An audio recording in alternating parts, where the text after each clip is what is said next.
ವೀಕ್ಷಕರೇ, ಎಲ್ಲರಿಗೂ ನಮಸ್ಕಾರ. ಎಲ್ಲರೂ ಹೇಗಿದ್ದೀರಿ? ಎಲ್ಲರೂ ಚೆನ್ನಾಗಿದ್ದೀರಿ ಎಂದು ಭಾವಿಸುತ್ತೇನೆ.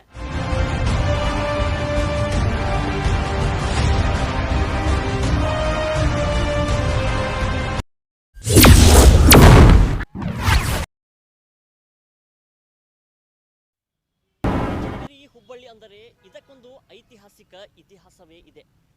ಇದಕ್ಕೆ ಗಂಡು ಮೆಟ್ಟಿದ ನಾಡು ಹುಬ್ಬಳ್ಳಿ ಅಂತಲೂ ಕೂಡ ಕರೀತಾರೆ. ಇಲ್ಲಿ ಹಲವಾರು ಸಾಧು ಸಂತರು ಜನಿಸಿ ಜೀವಿಸಿ ಲಿಂಗೈಕ್ಯವಾಗಿ ಹೋಗಿದ್ದಾರೆ. ಅದಕ್ಕೆ ಇದಕ್ಕೊಂದು ಪವಿತ್ರವಾದ ಸ್ಥಳ ಅಂತಲೇ ಕರೀತಾರೆ. ಇದಕ್ಕೆ ಸಾಕ್ಷಿ ಎಂಬಂತೆ ಹುಬ್ಬಳ್ಳಿಯ ಹೃದಯ ಭಾಗದಲ್ಲಿ ಚೆನ್ನಮ್ಮನ ಪುತ್ಥಳಿ ಕೂಡ ಇದೆ. ನಗರದಲ್ಲಿ ಸಿಂಡಿಕೇಟ್ ಕೆಲವು ಹೆಣ್ಣು ಮಕ್ಕಳ ಗೌರವಕ್ಕೆ ಧಕ್ಕೆ ತರುವಂತಹ ಕೆಲಸವನ್ನು ಕೂಡ ಮಾಡ್ತಾ ಇದೆ. ಹುಬ್ಬಳ್ಳಿ ಅಂತಿರುವ ಹುಬ್ಬಳ್ಳಿಯ ಹೆಸರನ್ನು ಕೂಡ ಹಾಳು ಮಾಡ್ತಾ ಇದೆ. ಇವೆಲ್ಲದರೂ ಹೇಗೆ ನಡೀತಾ ಇದೆ? ಸಿಂಡಿಕೇಟ್ ಯಾವ ರೀತಿ ಕೆಲಸ ಮಾಡ್ತಾ ಇದೆ? ಇದರ ಹಿಂದೆ ಯಾರು ಕಾವಲುಗಾರರಿದ್ದಾರೆ? ಇವೆಲ್ಲದರ ಇಂಚಿಂಚು ಮಾಹಿತಿಯನ್ನು ಈ ಎಪಿಸೋಡ್ನಲ್ಲಿ ನೋಡೋಣ.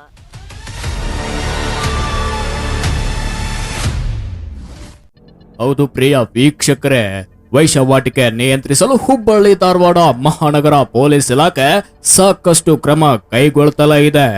ಆದರೆ ದಶಕಗಳಿಂದ ಇದನ್ನೇ ದಂಧೆ ಆಗಿಸಿಕೊಂಡಿರುವ ಅಕ್ರಮ ಕುಳುಗಳ ಸಿಂಡಿಕೇಟ್ ಒಂದು ಅತ್ಯಂತ ವ್ಯವಸ್ಥಿತವಾಗಿ ಈ ದಂಧೆಯನ್ನು ಮುಂದುವರಿಸಿಕೊಂಡು ಹೋಗುತ್ತಿದೆ ಅಂದ್ರೆ ನೀವು ನಂಬಲೇಬೇಕು.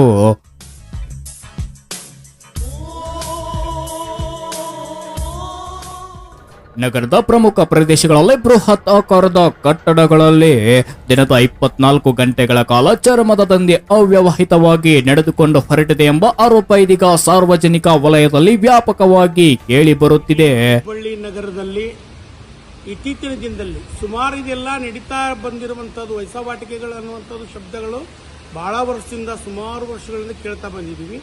ಆದರೆ ಇವತ್ತು ಏನಿದೆ ಮಸಾಜ್ ಪಾರ್ಲರ್ ಅನ್ನೋ ಅನೇಕ ಒಂದು ಹೆಸರಿನಲ್ಲಿ ಅನಧಿಕೃತವಾಗಿ, ಅಧಿಕೃತಗಳು 99% ಇಲ್ಲ, ಅನಧಿಕೃತಗಳಾಗಿರುವಂತಹ ವಿಷಯಗಳಿದ್ದಾವೆ.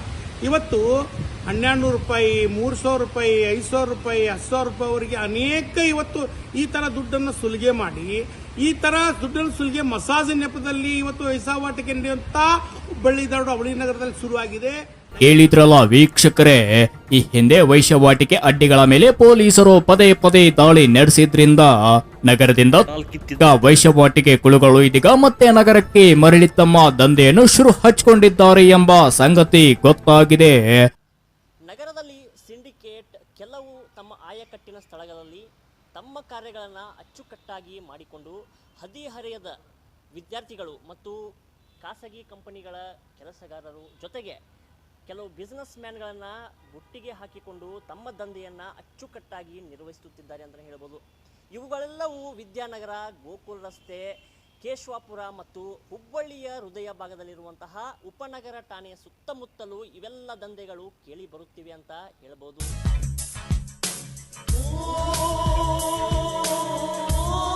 ಇಂದಿನ ನಮ್ಮ ಭವಿಷ್ಯ, ಈಗ ನಮ್ಮ ಮಕ್ಕಳಿಗೆ ನಾವು ಶಾಲೆ ಕಾಲೇಜಿಗೆ ಕಳಿಸ್ಕೊಡ್ತೀವಿ. ಅವ್ರ ಭವಿಷ್ಯ ಯಾವ ನೆಲೆಯಲ್ಲಿ ನಿಂತಿದೆ ಅನ್ನೋದು ಒಂದು ಭಯವಾಗ್ತಿದೆ ನಮಗೆ. ಯಾಕಂತಂದ್ರೆ ಅನಧಿಕೃತವಾಗಿ ಹುಬ್ಬಳ್ಳಿ ಧಾರವಾಡದಲ್ಲಿ ಸುಮಾರು 20ರಿಂದ 30 ಒಂದು ಸ್ಪಾಗಳು, ಅದು ಅಧಿಕೃತ ಪರವಾನಗಿ ಪಡಿಲಾರ್ದೇ ಶುರುವಾಗಿದೆ.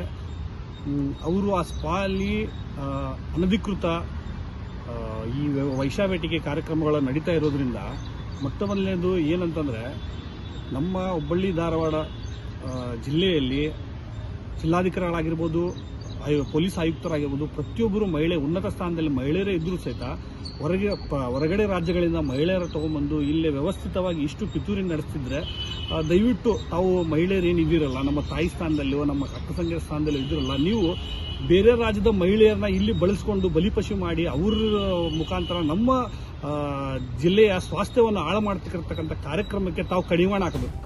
ಉತ್ತರ ಭಾರತದ ವಿವಿಧ ರಾಜ್ಯಗಳಿಂದ ಮಹಾನಗರಕ್ಕೆ ಕರೆತರುವ ಇವರು ಅಂತರ್ರಾಜ್ಯಗಳಲ್ಲಿ ಈ ವ್ಯವಹಾರ ನಡೆಸಿಕೊಂಡು ಹೊರಟಿರುವ ಮಾಫಿಯಾಗಳಿಗೆ ನಿಕಟ ಸಂಪರ್ಕ ಹೊಂದಿದ್ದಾರೆಂದು ಹೇಳಲಾಗ್ತಿದೆ.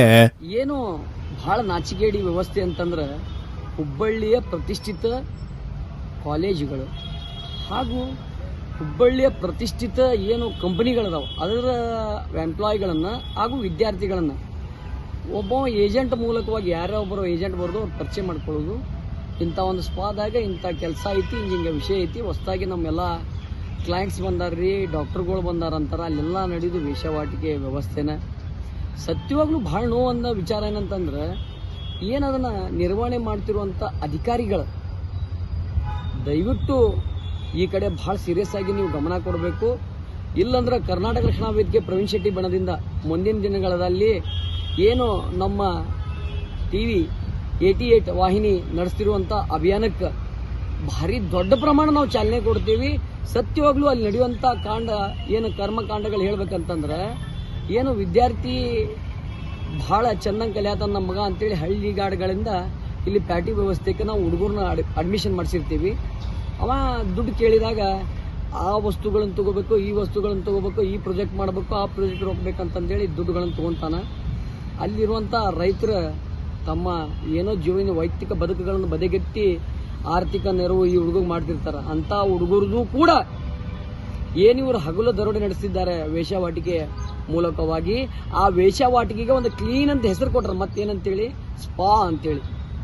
ಸತ್ಯವಾಗ್ಲೂ ಏನು ನಮ್ಮ ಧಾರವಾಡ ಜಿಲ್ಲಾ ಜನತೆ ಇದನ್ನು ಸಹಿಸುವುದಿಲ್ಲ. ಕಡಾಖಂಡಿತವಾಗಿ ಏನೀಗ ನಡೆಸಿರಿ ಈ ಪಿಕ್ಚರ್ ಬಂದ್ ಮಾಡ್ರಿ, ಇಲ್ಲಾಂದ್ರೆ ಸತ್ಯವಾಗ್ಲೂ ಇದಕ್ಕೆ ಬಹಳ ದೊಡ್ಡ ಬೆಲೆ ತರಬೇಕಾಗ್ತೈತೆ ಅಂತೇಳಿ ಕರ್ನಾಟಕ ರಕ್ಷಣಾ ವೇದಿಕೆ ಪ್ರವೀಣ್ ಶೆಟ್ಟಿ ಬಣ ಧಾರವಾಡ ಜಿಲ್ಲಾ ಅಧ್ಯಕ್ಷ ಮಂಜುನಾಥ್ ನುತಿಮಠ ನಾವು ಎಚ್ಚರಿಕೆ ಗಂಟೆಯನ್ನು ಕೊಡ್ತಾ ಇದ್ದೀವಿ.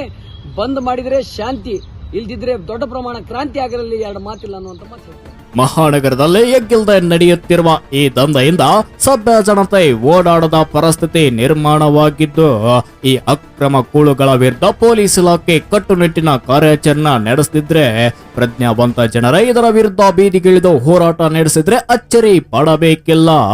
ಇನ್ನು ನಮ್ಮ ವಾಹಿನಿ ಅಭಿಯಾನ ಕೂಡ ನಿರಂತರವಾಗಿ ಇರಲಿದೆ. ನೋಡಿದ್ರಲ್ಲ ವೀಕ್ಷಕರೇ, ಹೇಗೆಲ್ಲ ಹೆಣ್ಣು ಕುಲಕ್ಕೆ ಅಪಮಾನ ಮಾಡುವಂತಹ ನೀಚ ಕೆಲಸ ನಡೆಯುತ್ತಿದೆ ಎಂಬುದನ್ನು ನಾವು ಈ ಒಂದು ಸಣ್ಣ ಎಪಿಸೋಡ್ನಲ್ಲಿ ತೋರಿಸುವ ಸಣ್ಣ ಪ್ರಯತ್ನ ಮಾಡಿದ್ದೇವೆ. ಆದರೆ ನಿಜವಾಗಿಯೂ ಕಾನೂನು ಚೌಕಟ್ಟಿನಲ್ಲಿ ಯಾರು ಒಳ್ಳೆಯ ರೀತಿಯಲ್ಲಿ ಕಾರ್ಯನಿರ್ವಹಿಸುತ್ತಿರುವ ಸ್ಪಾಗಳಿಗೂ ಕೂಡ ಕೆಟ್ಟ ಹೆಸರು ಬರುವಂತಾಗಿದೆ. ಹೀಗಾಗಿ ಅವರು ಕೂಡ ಧ್ವನಿ ಎತ್ತದೇ ಹೋದಲ್ಲಿ ಮುಂದಿನ ದಿನಮಾನಗಳಲ್ಲಿ ಅವರಿಗೂ ಕೂಡ ಚ್ಯುತಿ ಬರುವಂತಹ ಕೆಲಸ ದೂರವಿಲ್ಲ. ಜಿಲ್ಲೆಯಲ್ಲಿ ಪ್ರಮುಖ ಹುದ್ದೆಗಳಲ್ಲಿ ಹೆಚ್ಚಾಗಿ ಕಾರ್ಯನಿರ್ವಹಿಸುತ್ತಿರುವುದು ಮಹಿಳೆಯರೇ ಆಗಿದ್ದು, ಸ್ತ್ರೀ ಕುಲಕ್ಕೆ ಗೌರವ ತರುವಂತಹ, ಗೌರವ ಕಾಪಾಡುವ ನಿಟ್ಟಿನಲ್ಲಿ ಕ್ರಮಗಳನ್ನು ಕೈಗೊಳ್ಳುತ್ತಾರಾ ಇಲ್ಲವಾ ಎಂಬುದನ್ನು ಕಾದು ನೋಡಬೇಕಾಗಿದೆ.